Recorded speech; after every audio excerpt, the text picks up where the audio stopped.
अस्सलामुअलैकुम। कैसे आप सब लोग? उम्मीद करती हूँ आप सब ठीक होंगे। आज हम एक ऐसे टॉपिक पर बात करने जा रहे हैं जो हर पेरेंट, टीचर और गार्डियन के लिए बहुत इम्पॉर्टेंट है। टॉपिक क्या है जी? जब बच्चे की फीलिंग्स को मजाक बना दिया। हम लोग बड़े आराम से बच्चे की फीलिंग्स को मजाक बना देते हैं, सोचते भी नहीं हैं कि उस पर क्या बीत रही होगी। मैं हमेशा से कहती हूँ अपनी जगह पर बच्चे को रख कर देखिए, बच्चे की जगह पर अपने आप को रख कर देखिए, फिर आपको समझ आएगी। अक्सर हम पेरेंट्स या एल्डर्स सोचते हैं कि बच्चा छोटी छोटी बातों पर ओवर रिएक्ट करता है, रोना धोना करता है या गुस्सा करता है, और हम कह देते हैं अरे ये भी कोई बात है रोने वाली। या हम हंस कर कह देते हैं तुम तो बहुत ही ड्रामा क्वीन हो या किंग हो। लेकिन क्या आपको पता है ये छोटी लगने वाली बातें बच्चे के दिल पर गहरा असर करती हैं। आज हम डिटेल्स में समझेंगे कि मॉकिंग और laughing at a child's emotion उनकी पर्सनैलिटी और फ्यूचर को कैसे अफेक्ट करता है, और साथ ही डिस्कस करेंगे कि इंस्टेड ऑफ मजाक बनाने के हमें क्या करना चाहिए। नंबर 1, बच्चों की इमोशंस की अहमियत। हर इंसान की तरह बच्चों की भी फीलिंग्स होती हैं। डिफरेंस सिर्फ ये है कि बच्चा अपनी फीलिंग्स एक्सप्रेस करने का प्रॉपर तरीका सीख रहा होता है। अगर उस वक्त उसकी फीलिंग्स को समझा जाए तो बच्चा इमोशनली स्ट्रॉन्ग बनता है। लेकिन अगर हम उसकी फीलिंग्स को इग्नोर या मजाक बनाते हैं तो वो अंदर से वीक फील करता है। जैसे कि एक बच्चा अपने टॉय टूटने पर रो रहा है, हम कह देते हैं अरे इसमें क्या रोना, ये तो सिर्फ टॉय था। लेकिन उसके लिए वो तो एक इमोशनल अटैचमेंट थी, उस मोमेंट पे वो ग्रीफ फील कर रहा होता है। नंबर 2, जब हम मजाक बनाते हैं क्या होता है? सेल्फ वर्थ डैमेज होती है। बच्चा सोचता है मेरी फीलिंग्स इम्पॉर्टेंट ही नहीं है या मेरी कोई सुनता ही नहीं है। ट्रस्ट ब्रेक होता है। वो अपने पेरेंट्स या एल्डर्स को अपना दुख दर्द बताना कम कर देता है क्योंकि उसको पता है किसी ने सीरियस लेना ही नहीं। इनसिक्योरिटी डेवलप होती है। बच्चा फील करता है कि मैं सेफ़ नहीं हूँ अपने घर वालों के साथ। फ्यूचर इम्पैक्ट, फ्यूचर पर क्या असर है? जब वो बड़ा होता है तो अपने इमोशंस को दबा के रहता है, ना खुलकर रोता है ना खुलकर खुश होता है। एक बच्ची अपनी ड्राइंग को तोड़ के कहती है मम्मा ये अच्छी नहीं बनी। अगर मामा हंसकर कह देती है तुम तो आर्टिस्ट ही बन गई हो, बच्ची इंसल्ट फील करती है। उसे सीखने का चांस देने की बजाय हमने उसकी फीलिंग्स को मजाक बना दिया। Number 3, मॉकिंग versus guiding. डिफरेंस समझना ज़रूरी है। मॉकिंग मतलब मजाक बनाना, मजाक उड़ाना, हंसना, फीलिंग्स को लाइटली लेना। गाइडिंग मतलब कामली समझना और डायरेक्शन देना, उसको बताना कि उसके लिए क्या ठीक है क्या नहीं ठीक।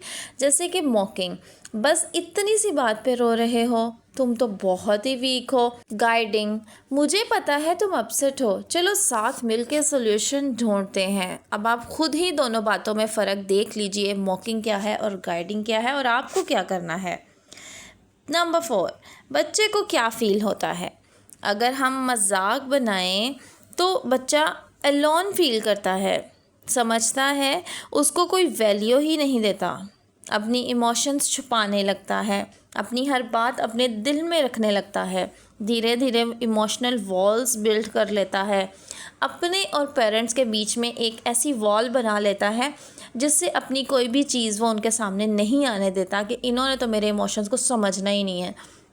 साइकोलॉजी इनसाइट, आसान अल्फाज में यह है कि जी जब बच्चा रिपीटेडली मॉक्ड होता है तो उसकी ब्रेन में एक बिलीफ डेवलप होता है कि मेरी फीलिंग्स गलत हैं, और ये बिलीफ उसके रिलेशनशिप्स और कॉन्फिडेंस को अफेक्ट करता है। वो ज़िंदगी में फिर कामयाब नहीं हो पाता। Number 5, correct approach. क्या करना चाहिए? पेरेंट्स को ये स्टेप फॉलो करने चाहिए। Number 1, list with respect. बच्चा जो कह रहा है ध्यान से सुनिए, उसकी बात को अहमियत दीजिए, बीच में कोई भी काम मत कीजिए, सिर्फ बच्चा और आप। Number 2, validate feelings. कहना सिंपल, मुझे समझ आता है तुम अपसेट हो, मुझे पता है तुम क्यों रो रहे हो, मुझे पता है तुम दुखी हो, मुझे पता है तुम खुश हो। उसकी फीलिंग्स को समझिए। Number 3, empathise. सोचो अगर आप उसकी जगह होते तो कैसा फील करते। सेम वही सिचुएशन, अपने आप को अपने बच्चे की जगह लेकर सोचिए कि अगर आपके साथ ऐसा आपके पेरेंट्स कर रहे होते तो आप पर क्या बीतती। नंबर 4, काम गाइडेंस। उसको पॉजिटिव सॉल्यूशन दिखाइए, उसे बताइए कि उसकी प्रॉब्लम्स का हल पॉजिटिव भी हो सकता है। Encourage expression. बच्चों को कहना तुम्हारे इमोशंस इम्पॉर्टेंट हैं, उन्हें एक्सप्रेस करना ज़रूरी है। अगर आप कहें कि हाँ मुझे इस बात का एहसास है, लेकिन आप मुंह से नहीं इस बात का इकरार करें, तो आपके एहसास का जी कोई फ़ायदा नहीं है जब तक आपके बच्चे तक ये बात ना पहुँचे। छोटी सी मिसाल, अगर बच्चा स्कूल में दोस्तों की वजह से अपसेट है और तुम कह देते हो रॉन्ग, बस ये स्कूल ड्रामा मुझे मत सुनाओ, ये बात स्कूल में ही रख कर आनी थी। और राइट क्या बात है, मुझे पता है तुम्हें दुख हुआ, चलो देखते हैं कैसे तुम दोस्तों से बात कर सकते हो। उसको बताइए कि इसका सोल्यूशन क्या है। पेरेंट्स और एल्डर्स के लिए ये समझना ज़रूरी है कि बच्चा जितना भी छोटी बात पर रिएक्ट करे, उसकी फीलिंग्स उसके लिए रियल होती हैं, क्योंकि वो उसकी लाइफ में यही छोटी छोटी चीज़ें ही होंगी, वो खुद भी तो छोटा है ना। आपके एक लफ्ज़ से या एक हंसी से बच्चे का दिल टूट सकता है, या आपके एक सपोर्टिव लफ्ज़ से वो इमोशनली स्ट्रॉन्ग बन सकता है, वो अहम हो सकता है।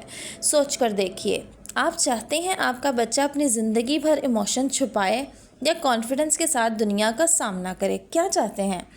तो अगली दफ़ा जब बच्चा रोए, कंप्लेन करे या अपनी छोटी सी बात शेयर करे, उसका मजाक मत बनाइए, उसे सुनिए, समझिएगा और गाइड कीजिएगा, क्योंकि यही है रियल पेरेंटिंग।